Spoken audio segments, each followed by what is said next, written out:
ನಮಸ್ಕಾರ. ನೀವು ನೋಡ್ತಾ ಇದ್ದೀರಾ ಟಿ ವಿ ವಿಕ್ರಮ. ನಾನು ಶಶಾಂಕ ಹಿಂದೂ. ವಾಣೀಂ ವಂದೇ ವಿಭೂತಯೇ.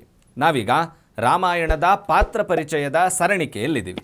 ಹಿಂದಿನ ವಿಡಿಯೋದಲ್ಲಿ ನಾವು ಶತ್ರುಘ್ನನ ಬಗ್ಗೆ ತಿಳ್ಕೊಂಡಿದ್ದೀವಿ. ಈ ವಿಡಿಯೋದಲ್ಲಿ ರಾಮಾಯಣದ ಮತ್ತೊಬ್ಬ ಪ್ರಮುಖ ವ್ಯಕ್ತಿಯಾದಂತಹ ಜನಕನ ಬಗ್ಗೆ ತಿಳ್ಕೊಳ್ತಾ ಹೋಗೋಣ. ನಮಗೆಲ್ಲರಿಗೂ ಗೊತ್ತಿರುವಂತೆ ಜನಕ ಸೀತೆಯ ತಂದೆ. ಇವನ ಜೀವನ ಚರಿತ್ರೆಯನ್ನು ನೋಡ್ತಾ ಬರೋಣ. ಜನಕ ವಿದೇಹಿ ಅನ್ನುವಂತಹ ಸಾಮ್ರಾಜ್ಯದ ರಾಜ. ಆ ಸಾಮ್ರಾಜ್ಯದ ರಾಜಧಾನಿ ಯಾವುದು ಅಂತ ಹೇಳಿದ್ರೆ ಅದು ಮಿಥಿಲಾ ನಗರ. ಇವರ ಪೂರ್ವಜರೇನು ಕಡಿಮೆ ಇರಲಿಲ್ಲ. ಇವರ ಪೂರ್ವಜರು ಯಾರು ಅಂತ ಹೇಳಿದ್ರೆ ನೇಮಿ, ದೇವರಾತ, ಈ ರೀತಿಯಾದಂತಹ ಮಹಾರಾಜರುಗಳು ಇವನ ಪೂರ್ವಜರು. ಆ ರೀತಿಯಾದಂತಹ ವಂಶವೃಕ್ಷವನ್ನು ಹೊಂದಿರುವಂಥವನು ಜನಕ. ಜನಕ ಹರಸ್ವರೋಮನ ಮಗ. ಹರಸ್ವರೋಮನಿಗೆ ಇಬ್ಬರು ಗಂಡು ಮಕ್ಕಳು. ಮೊದಲನೇವನು ಜನಕ ಅಥವಾ ಶ್ರೀಧ್ವಜ ಅನ್ನುವಂತಹದ್ದು ಜನಕರ ಇನ್ನೊಂದು ಹೆಸರು. ಎರಡನೆಯದಾಗಿ ಕುಶಧ್ವಜ, ಜನಕರ ತಮ್ಮ. ಈ ರೀತಿಯಾಗಿ ಇಬ್ಬರು ಮಕ್ಕಳಿರ್ತಾರೆ. ಹರಸ್ವರೋಮನ ನಂತರ ಜನಕ ವಿದೇಹಿ ಸಾಮ್ರಾಜ್ಯದ ರಾಜನಾಗ್ತಾನೆ. ತದನಂತರ ಅವನು ಸಾಮ್ರಾಜ್ಯದಲ್ಲಿ ವಿದ್ವತ್ಪೂರ್ಣ ಸಭೆಗಳನ್ನು ನಡೆಸ್ತಾ ಇರ್ತಾನೆ.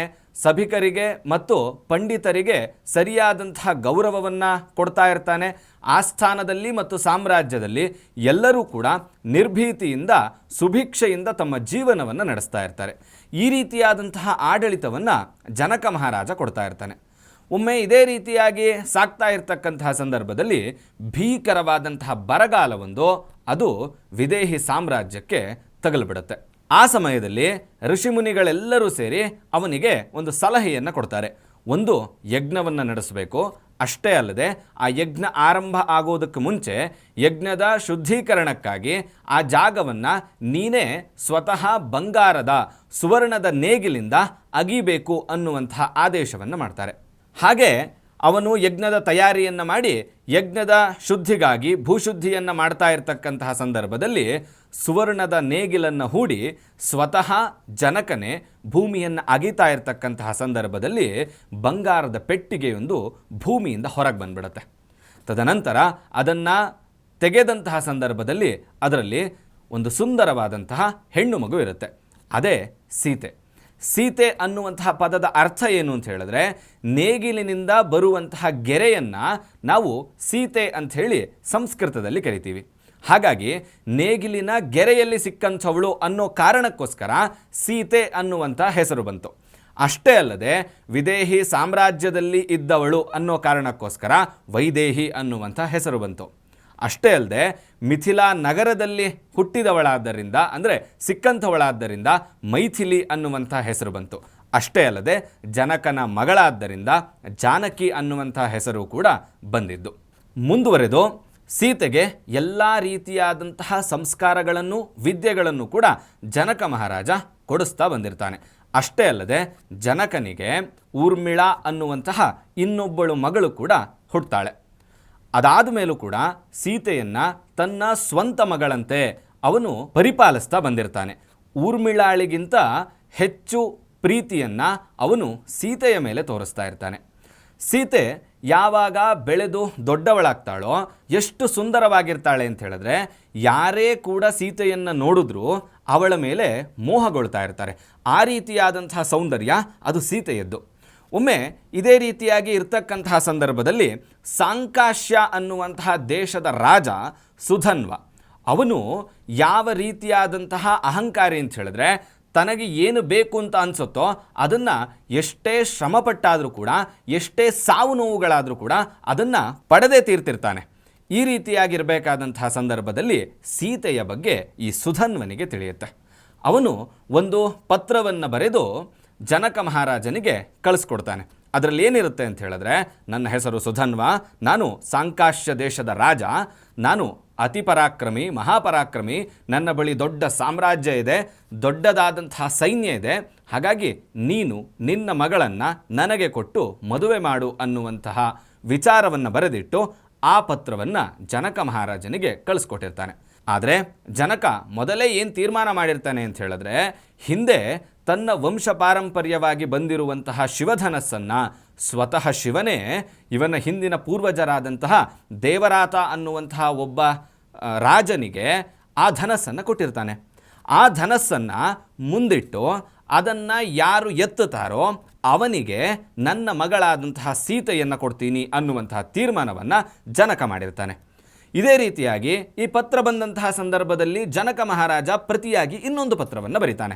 ಅದರಲ್ಲೇನಿರುತ್ತೆ ಅಂತ ಹೇಳಿದ್ರೆ, ನಿಮ್ಮ ಮಾತುಗಳನ್ನು ನಾನು ಒಪ್ತೀನಿ, ಹಾಗಾದರೆ ನೀವು ಬಂದು ಇಲ್ಲಿರುವಂತಹ ಶಿವಧನಸ್ಸನ್ನು ಎತ್ತಿ ತದನಂತರ ನೀವು ಸೀತೆಯನ್ನು ವರಿಸಬಹುದು ಅನ್ನುವಂಥ ವಿಚಾರ ಬರೆದಿರುತ್ತೆ.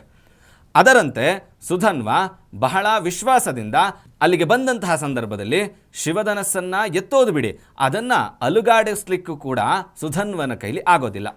ಅಲ್ಲಿ ಅವಮಾನಿತನಾಗ್ತಾನೆ. ಅಷ್ಟೇ ಅಲ್ಲದೆ ಜನಕ ಕೂಡ ಅವನನ್ನು ಅವಮಾನಿಸಿಬಿಡ್ತಾನೆ. ಆ ಸಮಯದಲ್ಲಿ ಅವನು ವಾಪಸ್ ಕಾಡಿಗೆ ಹೋಗಿ ತನ್ನ ಸಾಮ್ರಾಜ್ಯದಲ್ಲಿರುವಂಥ ಎಲ್ಲ ಮಹಾಸೇನೆಯನ್ನು ಕೂಡ ಅಲ್ಲಿಗೆ ಕರೆಸ್ಕೊಂಡು ಜನಕ ಮಹಾರಾಜನ ವಿದೇಹಿ ಸಾಮ್ರಾಜ್ಯದ ಮೇಲೆ ದಾಳಿ ಮಾಡಿಬಿಡ್ತಾನೆ. ಅಲ್ಲಿರುವಂತಹ ಜನರಿಗೆ ತೊಂದರೆಯನ್ನು ಕೊಡಲಿಕ್ಕೆ ಶುರು ಮಾಡ್ತಾನೆ. ವಿಷಯ ತಿಳಿದಂತಹ ಜನಕ ತನ್ನ ಸೈನ್ಯದೊಂದಿಗೆ ಪ್ರತಿದಾಳಿಯನ್ನು ಕೂಡ ಮಾಡ್ತಾನೆ. ಅದಾದ ಮೇಲೆ ಜನಕ ಎಂಥ ಪರಾಕ್ರಮಿ ಅಂತ ಹೇಳಿದ್ರೆ ಅವನು ಮುಂದೆ ಸುಧನ್ವನಿಗೆ ನಿಲ್ಲಲಿಕ್ಕೆ ಸಾಧ್ಯನೇ ಆಗೋದಿಲ್ಲ. ಅದಾದ ಮೇಲೆ ಎಷ್ಟು ಕ್ರುದ್ಧನಾಗಿರ್ತಾನೆ ಜನಕ ಅಂತ ಹೇಳಿದ್ರೆ, ಅವನ ಧನಸ್ಸನ್ನು ಮುರಿದಿದ್ದಷ್ಟೇ ಅಲ್ಲದೆ ತನ್ನ ಖಡ್ಗದಿಂದ ಸುಧನ್ವನ ಶಿರಚ್ಛೇದವನ್ನು ಮಾಡಿಬಿಡ್ತಾನೆ. ಸುಧನ್ವನ ಶಿರಚ್ಛೇದದ ವಿಚಾರ ತಿಳಿದು ಸುಧನ್ವನ ಇಡೀ ಸೈನಿಕರೆಲ್ಲರೂ ಕೂಡ ವಾಪಸ್ ಓಡಲಿಕ್ಕೆ ಶುರು ಮಾಡ್ತಾರೆ. ಜನಕನಿಗಿದ್ದ ಸಿಟ್ಟೆಷ್ಟು ಅಂತ ಹೇಳಿದ್ರೆ, ವಾಪಸ್ ಸಾಂಕಾಶ್ಯ ರಾಜ್ಯದವರೆಗೆ ಎಲ್ಲರನ್ನೂ ಕೂಡ ತನ್ನ ಸೈನ್ಯದೊಂದಿಗೆ ಬೆನ್ನಟ್ಟು ಬಿಡ್ತಾನೆ. ಅಲ್ಲಿಗೆ ಹೋದಂತಹ ಸಂದರ್ಭದಲ್ಲಿ ತಿಳಿಯುತ್ತೆ, ಅಲ್ಲಿಗೆ ಮುಂದೆ ಅಭಿಷಿಕ್ತನಾಗಬೇಕಾದಂತಹ ಪಟ್ಟಾಭಿಷೇಕ ಆಗಬೇಕಾಗಿರುವಂತಹ ರಾಜ ಇಲ್ಲ ಅನ್ನುವಂಥದ್ದು. ಆಗ ಪ್ರಜೆಗಳಿಗೆ ಸಮಸ್ಯೆ ಆಗಬಾರದು ಅನ್ನುವಂಥದ್ದನ್ನು ಮನಸ್ಸಿನಲ್ಲಿಟ್ಕೊಂಡು ಜನಕ ಮಹಾರಾಜ ತನ್ನ ತಮ್ಮನಾದಂತಹ ಕುಶಧ್ವಜನನ್ನು ಸಕಲ ಪೂಜಾ ವಿಧಿವಿಧಾನದೊಂದಿಗೆ ಅಲ್ಲಿನ ರಾಜನನ್ನಾಗಿ ಪಟ್ಟಾಭಿಷೇಕವನ್ನು ಮಾಡಿಸ್ತಾನೆ. ಮುಂದುವರೆದು ಜನಕ ಕೇವಲ ರಾಜ ಆಗಿರಲಿಲ್ಲ, ಅವನು ರಾಜಋಷಿ ಆಗಿದ್ದ. ಅಂದರೆ ರಾಜ ಪ್ಲಸ್ ಋಷಿ, ರಾಜಋಷಿ ಅಂದರೆ ಅವನು ರಾಜನೂ ಆಗಿದ್ದ, ಋಷಿಯೂ ಕೂಡ ಆಗಿದ್ದ. ಅಷ್ಟೇ ಅಲ್ಲದೆ ಅವನು ಬ್ರಹ್ಮವಿದ್ಯೆಯನ್ನು ಕೂಡ ಪಡ್ಕೊಂಡಿದ್ದ. ಅವನ ಬ್ರಹ್ಮಜ್ಞಾನ ಎಷ್ಟಿತ್ತು ಅನ್ನೋದಕ್ಕೆ ನಮಗೆ ಬೃಹದಾರಣ್ಯಕ ಉಪನಿಷತ್ತಿನಲ್ಲಿ ಒಂದು ಕಥೆ ಬರುತ್ತೆ. ಅದೇನಂತ ಹೇಳಿದ್ರೆ, ಯಾಜ್ಞವಲ್ಕ್ಯ ಮುನಿಗಳು ಜನಕನ ಆಸ್ಥಾನದಲ್ಲಿ ಎಲ್ಲರಿಗೂ ಕೂಡ ಬ್ರಹ್ಮಜ್ಞಾನದ ಉಪದೇಶವನ್ನು ಮಾಡ್ತಾ ಇರ್ತಾರೆ. ಅದಕ್ಕೆ ಸಂಬಂಧಿಸಿದ ಕಥೆಗಳನ್ನು, ಅಧ್ಯಯನ ಪೂರ್ವಕವಾದಂತಹ ವಿಷಯಗಳನ್ನು ಹೇಳ್ತಾ ಇರ್ತಾರೆ. ಯಾವಾಗ ಅದಕ್ಕೆ ಜನಕ ಬರುವಂತಹದ್ದು ತಡ ಆಗುತ್ತೋ ಆ ಸಮಯದಲ್ಲಿ ಅವನು ಬರುವವರೆಗೂ ಕೂಡ ಕಾದು ಅದಾದ ಮೇಲೆ ಪ್ರವಚನವನ್ನು ಆರಂಭ ಮಾಡ್ತಾ ಇರ್ತಾರೆ. ಅಲ್ಲಿರುವಂತಹ ಉಳಿದ ಶಿಷ್ಯಂದರಿಗೆ ಮತ್ತು ಪ್ರವಚನ ಕೇಳಲಿಕ್ಕೆ ಬಂದಿರುವಂತಹ ಅನೇಕರಿಗೆ ಇದೇನು ಜನಕ ಬರುವವರೆಗೆ ಕಾಯುವಂತಹ ಅವಶ್ಯಕತೆ ಏನಿದೆ ಅನ್ನುವಂತಹ ಚಿಂತೆ ಅವರಿಗೆಲ್ಲರಿಗೂ ಕೂಡ ಇರುತ್ತೆ. ಆದರೆ ಅದನ್ನು ಹೇಗೆ ಯಾಜ್ಞವಲ್ಕ್ಯ ಗುರುಗಳ ಬಳಿ ಕೇಳುವಂತಹದ್ದು ಅನ್ನುವಂತಹ ಯೋಚನೆಯೊಂದಿಗೆ ಅವರು ಕೇಳದೆ ಸುಮ್ಮನಿರ್ತಾರೆ. ಈ ರೀತಿಯಾದಂತಹ ಗೊಂದಲ ಶಿಷ್ಯಂದಿರ ಬಳಿ ಮತ್ತು ಪ್ರವಚನ ಕೇಳುವವರ ಬಳಿ ಇದೆ ಅನ್ನುವಂತಹದ್ದು ಯಾಜ್ಞವಲ್ಕ್ಯರಿಗೆ ಗೊತ್ತಾಗಿರುತ್ತೆ. ಇವರಿಗೆ ಜನಕನ ಪಾಂಡಿತ್ಯ ಎಂತಹದ್ದು, ಜನಕ ಯಾವ ರೀತಿಯಾದಂತಹ ಬ್ರಹ್ಮರ್ಷಿ ಅನ್ನುವಂತಹದ್ದನ್ನು ತಿಳಿಸಬೇಕು ಅನ್ನುವಂತಹ ನಿರ್ಧಾರವನ್ನು ಯಾಜ್ಞವಲ್ಕ್ಯ ಮಹರ್ಷಿಗಳು ಮಾಡಿರ್ತಾರೆ. ಒಮ್ಮೆ ಇದೇ ರೀತಿಯಾಗಿ ಪ್ರವಚನ ಆರಂಭ ಆಗುತ್ತೆ. ಪ್ರವಚನ ಆರಂಭ ಆಗಿ ಪ್ರವಚನ ಮುಂದುವರಿತಾ ಇರತಕ್ಕಂತಹ ಸಂದರ್ಭದಲ್ಲಿ ಶಿಷ್ಯನೊಬ್ಬ ಬಂದು, ಕಾಡಿನಲ್ಲಿ ಬೃಹದಾಕಾರವಾದಂತಹ ಅಗ್ನಿ ಒಂದು ಸೃಷ್ಟಿಯಾಗಿದೆ, ಅದು ಆಶ್ರಮದತ್ತ ಬರ್ತಾ ಇದೆ ಅಂತ ಹೇಳಿದಂತಹ ಸಂದರ್ಭದಲ್ಲಿ ಅಲ್ಲಿ ಪ್ರವಚನ ಕೇಳ್ತಾ ಇರುವವರ ಪೈಕಿ ಕೆಲವೊಬ್ಬರು ಎದ್ದು ಓಡೋಗ್ಬಿಡ್ತಾರೆ. ಆದರೆ ಜನಕ ಮಾತ್ರ ಯಥಾಸ್ಥಿತಿಯಲ್ಲಿರ್ತಾನೆ. ಜನಕನನ್ನೇ ನೋಡಿಕೊಂಡು ಅವರು ಪಾಠವನ್ನು ಪ್ರವಚನವನ್ನು ಮಾಡ್ತಾ ಇರ್ತಾರೆ.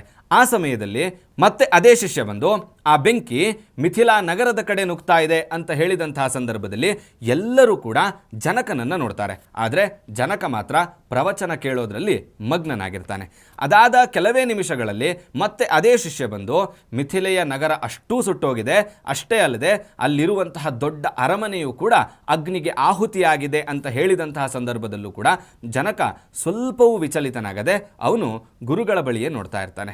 ಆಗ ಯಾಜ್ಞವಲ್ಕ್ಯರು ಸಹ ಪ್ರವಚನವನ್ನು ನಿಲ್ಲಿಸಿ ಜನಕನಿಗೆ ಕೇಳಿದಂತಹ ಸಂದರ್ಭದಲ್ಲಿ ಜನಕ ಹೇಳ್ತಾನೆ, ಈ ಆತ್ಮವನ್ನು ಬಿಟ್ಟು ನನ್ನ ದೇಹವನ್ನೂ ಸೇರಿಸಿ ಎಲ್ಲ ಸಕಲ ಜೀವಿಗಳು ಸಕಲ ವಸ್ತುಗಳು ಕೂಡ ನಶ್ವರ ಅಂತ ಹೇಳಿ ನನಗೆ ಗೊತ್ತು, ಹಾಗಾಗಿ ನಾನು ಯಾವುದಕ್ಕೂ ಕೂಡ ವಿಚಲಿತನಾಗೋದಿಲ್ಲ ಅಂತ ಹೇಳಿದಂತಹ ಸಂದರ್ಭದಲ್ಲಿ ಅವನ ದಕ್ಷತೆ ಎಷ್ಟಿತ್ತು ಅನ್ನುವಂತಹದ್ದನ್ನು, ಮತ್ತು ಶ್ರದ್ಧೆ ಎಷ್ಟಿತ್ತು ಅನ್ನುವಂತಹದ್ದನ್ನು, ಮತ್ತು ಅವನು ಎಂಥ ರಾಜರ್ಷಿ ಅನ್ನುವಂತಹದ್ದನ್ನು ಅಲ್ಲಿರುವವರಿಗೆಲ್ಲರಿಗೂ ಕೂಡ ಅರ್ಥ ಮಾಡಿಸಿರ್ತಾರೆ.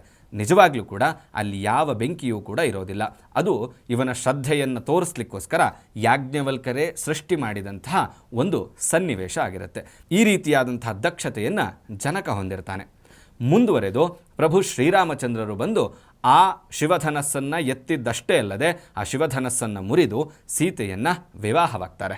ಮುಂದುವರೆದು ಜನಕ ರಾಮಾಯಣದಲ್ಲಿ ನಮಗೆ ಕಾಣಿಸುವಂತಹದ್ದು ಕೇವಲ ರಾಮನ ಪಟ್ಟಾಭಿಷೇಕದ ಸಮಯದಲ್ಲಿ.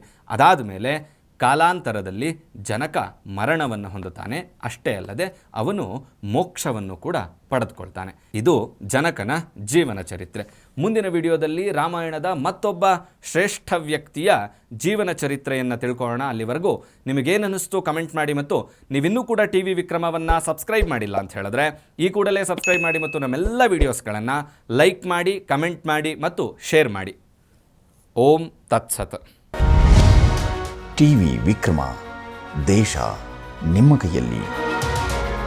ಈ ಕಾರ್ಯಕ್ರಮ ನಿಮಗೆ ಇಷ್ಟ ಆಗಿದ್ದಲ್ಲಿ ಲೈಕ್, ಶೇರ್ ಹಾಗೂ ಕಮೆಂಟ್ ಮಾಡಿ. TV ವಿಕ್ರಮದ ಕಾರ್ಯಕ್ರಮಗಳನ್ನು ನಿರಂತರವಾಗಿ ವೀಕ್ಷಿಸಲು ಸಬ್ಸ್ಕ್ರೈಬ್ ಮಾಡಿ, ಬೆಲ್ ಐಕನ್ ಒತ್ತಿ.